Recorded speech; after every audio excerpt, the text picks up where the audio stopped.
Alors, mes chers amis, il y a une question qui m'a été posée énormément de fois au sujet du Eruv Tafshilin.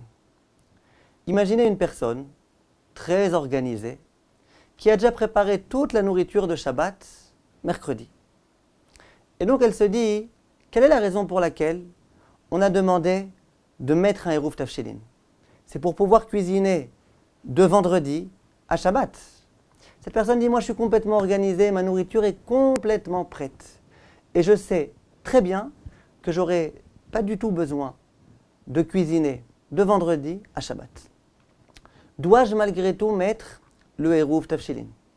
Il y a d'autres personnes qui me posent la question en d'autres termes et qui me disent, ai-je vraiment perdu la mitzvah de Eruv Tafshilin?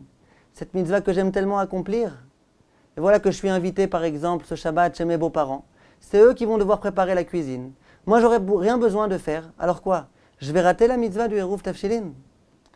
Alors, que faire dans un tel cas? Il faut savoir, mes chers amis, qu'en dehors du problème de cuisiner, on peut rencontrer un certain nombre d'autres problèmes. Par exemple, comment va-t-on allumer les bougies de Shabbat? Le premier jour, on a allumé les bougies de Yom Tov, il n'y avait aucun problème. Le deuxième jour, on a allumé les bougies de Yom Tov, il n'y avait aucun problème. Simplement, les bougies de Shabbat, quand est-ce que je vais les allumer? Si j'attends qu'il fasse déjà nuit, vendredi soir, Shabbat est déjà entré, on n'a pas le droit d'allumer des bougies pendant Shabbat.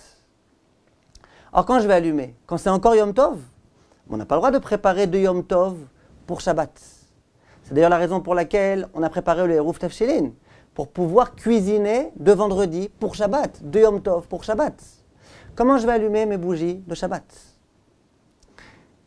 Beaucoup de nos maîtres disent que l'un des rôles, l'une des fonctions du Eruv Tafshilin, c'est aussi entre autres de m'autoriser, de pouvoir allumer les bougies de Shabbat alors qu'il fait encore jour, alors que c'est encore pour Yom Tov. Et donc, c'est le Eruv Tafshilin qui va me permettre de le faire. Et d'ailleurs, dans la phrase qu'on récite au moment où on va mettre le Eruv Tafshilin, et c'est une phrase qui est extrêmement importante à réciter et aussi à comprendre, on va dire à ce moment-là qu'on souhaite que grâce à ce Eruv Tafshilin, on ait le droit de cuisiner. On va dire à ce moment-là qu'on veut aussi avoir le droit de faire la shrita. Imaginez qu'on a envie de cuisiner un animal. Yom Tov, on a le droit de faire la shrita. Si je veux faire une shrita d'un animal que je vais consommer pendant Shabbat, est-ce que j'ai le droit Yom Tov de faire cette shrita-là pour Shabbat? J'ai le droit, mais à condition que j'ai mis un Eruv Tafshilin. Et entre autres mots, on dit Uleadlouke shraga, que grâce à ce Eruv Tafshilin, on veut pouvoir allumer une lumière. On fait allusion, référence à la lumière de Shabbat, au Nerot Shabbat qu'on va allumer en l'honneur de Shabbat. Donc, le Eruv Tafshilin, visiblement, même si je sais pertinemment que je n'aurai pas besoin de cuisiner, il faudrait que je le mette. Pourquoi? Pour pouvoir allumer les bougies de Shabbat.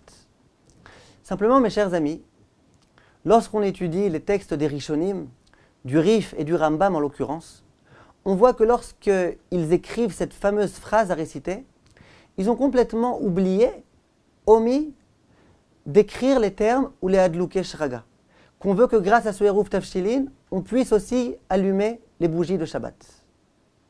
Ce qui fera dire à l'auteur du Shulchan Aruch, Rabbi Yosef Karo dans le Bet Yosef, que visiblement, le Rif et le Rambam pensent que le Eruv Tafshilin n'a pas été institué pour pouvoir allumer les bougies de Shabbat. Qu'il a été institué pour préparer la nourriture, certes, mais pas pour pouvoir allumer les bougies de Shabbat. Ce qui fera dire aussi au Shulchan Aruch que si une personne a oublié de mettre le Eruv Tafshilin, ou si une personne ne l'a pas mis volontairement, elle pourra quand même allumer les bougies de Shabbat. Donc on a affaire ici, a priori, à une contradiction. D'autre part, ça veut dire, on a la coutume de se reposer sur le Eruv Tafshilin pour allumer les bougies de Shabbat. D'autre part, on voit que deux grands décisionnaires, le Rif et le Rambam, disent qu'il n'y a aucun rapport entre Eruv Tafshilin et l'allumage des bougies de Shabbat. Pire que ça, le Shulchan Aruch écrit de façon explicite qu'une personne qui n'aurait pas mis le Eruv Tafshilin aurait malgré tout le droit d'allumer les bougies de Shabbat. Donc a priori, on voit que ce n'est pas très grave si on n'a pas mis le Eruv Tafshilin, qu'on peut quand même allumer les bougies de Shabbat. Donc on voit que le Eruv Tafshilin n'a pas été institué a priori pour les bougies de Shabbat. Donc j'en reviens à ma question. une personne qui sait très bien que la seule chose qu'elle aura besoin de faire de Yom Tov pour Shabbat, c'est allumer les bougies de Shabbat. Doit-elle mettre un Eruv Tafshilin ou pas? Le Rav Ovadia Yosef, dans ses écrits, se contredit un petit peu entre deux endroits. Dans un endroit, il écrit qu'une personne qui sait très bien qu'elle n'aura pas besoin de cuisiner et qu'elle n'aura recours au Eruv Tafshilin que pour l'allumage des bougies de Shabbat, il faut qu'elle mette le Eruv, mais sans réciter de bracha. Étant donné que d'après le Rif et le Rambam, c'est pas la peine de mettre le Eruv Tafshilin pour les bougies de Shabbat. Donc mets-le, mais sans bracha. Et à un autre endroit, le Rav Ovadia Yosef écrit qu'une personne qui est dans un hôtel, qui n'aura rien besoin de cuisiner du tout comme nourriture, c'est pas la peine du tout qu'elle mette le Eruv Tafshilin. Le Rav Meir Mazouz, il a remarqué qu'il y avait ici une petite contradiction dans les propos du Rav Ovadia Yosef, et il dit, moi je ne suis pas d'accord avec le Rav Ovadia Yosef. Il dit, le Shulchan Aruch ne dit pas que c'est pas la peine de mettre un Eruv Tafshilin. Il dit que si jamais tu n'as pas mis de Eruv Tafshilin, tu peux te reposer sur les décisionnaires qui disent que c'est pas la peine et allumer tes bougies de Shabbat.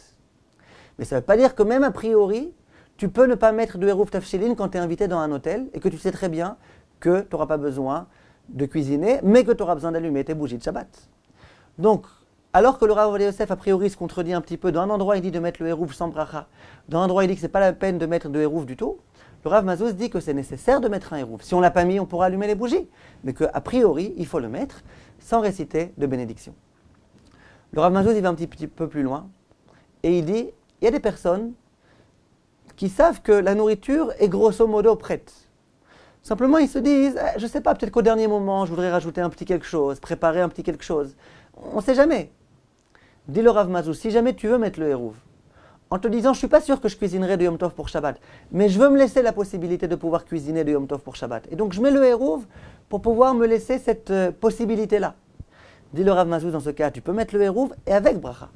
Parce que tu le mets pour peut-être cuisiner.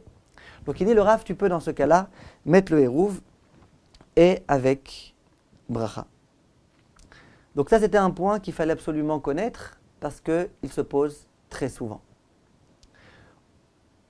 Pour en finir juste, avec un certain nombre d'autres cas.